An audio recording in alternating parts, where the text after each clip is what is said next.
Yo, yo, yo, what is up, guys? It's Cone back here again tonight with another version of After the Buzzer. This is a little different because it's only one game that I'm recapping. I just don't have time to do all of the games tonight. I'll talk about some of them in some videos tomorrow. But I want to make this video because something big just happened, and specifically, I want to make an apology video. This is an apology video to Jayson Tatum. Normally, YouTubers make apology videos when they get involved in like a scandal, when they get involved in some drama, they say something they regret. And yes, I did have some thoughts that I regret.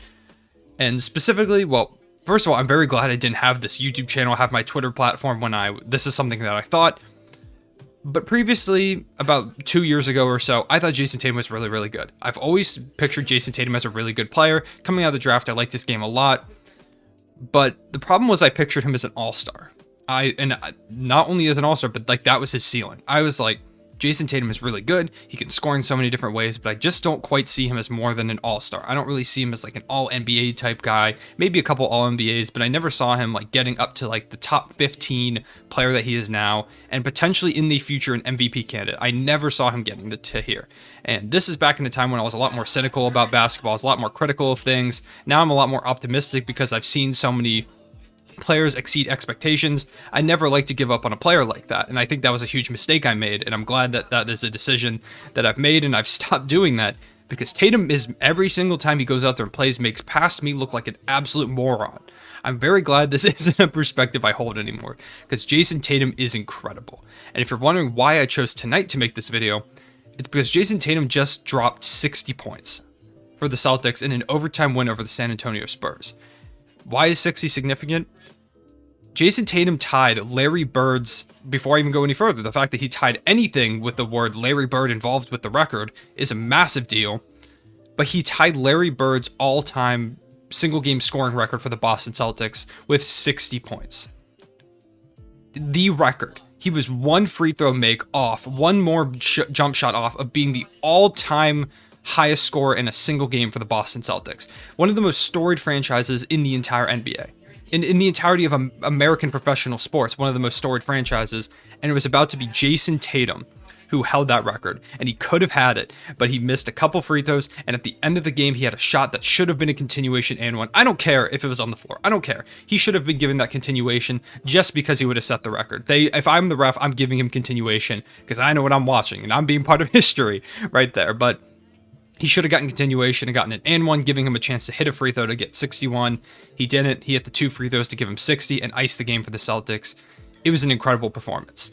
And it just wasn't at the end of the game. It was all throughout the game. To start this game, the Boston Celtics went down big, and I'll tell you how much exactly in a second. But with about a minute 20 left in the first quarter, the Celtics had 12 points on the board, which is pretty bad. But it's even worse when you consider the fact that all 12 of those points were Jayson Tatum's points. 11 minutes into the game, not a single other Celtic had scored other than Jayson Tatum. Not a single one. Not even like 1 point. Not a single point. It was finally broken by the fact that Tristan Thompson got a 2-point dunk. I don't know why I specified that it was a 2-point dunk. Maybe 3-point dunks are possible for some people, but the fact that Tristan Thompson's first points at a minute 53 or like a minute 23 or somewhere around there, the minute 30 mark in the first quarter, where the first non-Jayson Tatum points showed how the night kind of looked like it was going to go for the Boston Celtics. At one point in this game, they were down 32 points. 32 points, and they won it in the end. The Celtics fans, who are notorious for being pretty hard on the Celtics, were booing in the first quarter. They were raining boos at halftime, and these were loud boos. It wasn't even like a couple people. It was the entire crowd. And the fact that only a few thousand fans, because you got to remember, they're not even at full capacity yet. There's only a few thousand fans, and those boos were loud. You could hear them loud and clear on the broadcast. Even if they tried to make them quiet, I don't think there was any way to drown them out with how loud those boos were. They were raining down. And the Celtics kind of deserved it. They came out flat. They looked like they didn't want to play. They were giving up a ton of transition buckets. And only Jayson Tatum looked like the only Celtic who showed up to play tonight. Another thing that makes this 60-point game miraculous is how difficult the shots were that he was hitting and how uninvolved most of his teammates were.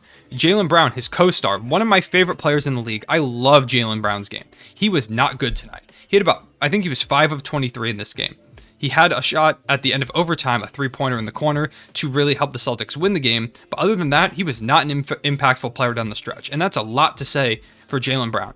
The Celtics' second best player tonight was probably Aaron Nesmith, who deserves a huge shout out. He had a great game, set his career high, had some clutch steals, had some clutch defensive plays, clutch rebounding, being in the right place at the right time. He just looked like he knew what he was supposed to do out there on the court, and he was critical to the Celtics winning this game. But alongside of the fact that Jayson Tatum didn't have much help tonight, the shots that he was hitting were insane. They were incredible. Turnaround fadeaway jumpers from the mid-range, deep two, step back three, sidestep threes. That sidestep three of his is pretty much the Jayson Tatum move at this point, with how often he hits it and how often he takes that shot. He feels so comfortable taking that, and it looks natural for him. Even though, for me, that would probably be an unnatural shot, for Jayson Tatum, he makes it look so easy. And some of the mid-range fadeaway shots that he hits, especially tonight, are Kobe Bryant-esque. I'm not saying that Tatum is Kobe, but he looked Kobe Bryant-esque tonight. It was amazing. I can't believe the game I just watched, and I'm so glad that I stayed throughout it. And the main reason I stayed throughout it is because even though they were down big, I know what Jayson Tatum is capable of. Me in the past had no idea what Jayson Tatum was capable of. He didn't see the potential in Tatum that is very clear and has been clear for a long time. Not just on the offensive side of the ball, but on the defensive side of the ball as well, where tonight he had a ton of possessions, locking guys up, taking on defensive matchups, and doing what he had to do to win his team the game. Jayson Tatum willed the Celtics to a win in every facet of the game tonight. It was a massive performance, a historical one, and I'm so glad I've turned around on Jayson Tatum since then, because if I was a guy who is still fighting for that, I probably should not have a platform, because I would be the worst analyst of basketball of all time. It would be embarrassing. So I want to apologize. Publicly, this is my apology to Jayson Tatum, to Celtics fans. I'm sorry. I'm sorry I did not see the potential in Jayson Tatum, and I'm glad that I've now opened my eyes, because otherwise it would make basketball a lot less fun. So that's my thoughts on the Celtics game tonight. That's my thoughts on Jayson Tatum, his game. Let me know what you thought of it. If you watched it, what did you think of it? Reminder, 32-point comeback. 60 points. And this wasn't like a front-running game or like they were losing. This was a game where Jayson Tatum, every single point, every play he made counted and really led them to winning. It wasn't like the Celtics were up 40 at any point and Jayson Tatum was just still out there scoring. They were down 32 and they came back and won. The exact opposite of a stat pad or whatever that is. It was just a great game. I can't believe that the Celtics managed to pull that off. That was incredible. I'm sorry, Jayson Tatum. I'm sorry, Celtics fans. I hope you guys accept this apology. Yeah, let me know what your thoughts are on Jayson Tatum below. The more I watch him, the more I think he's going to be an MVP at some point.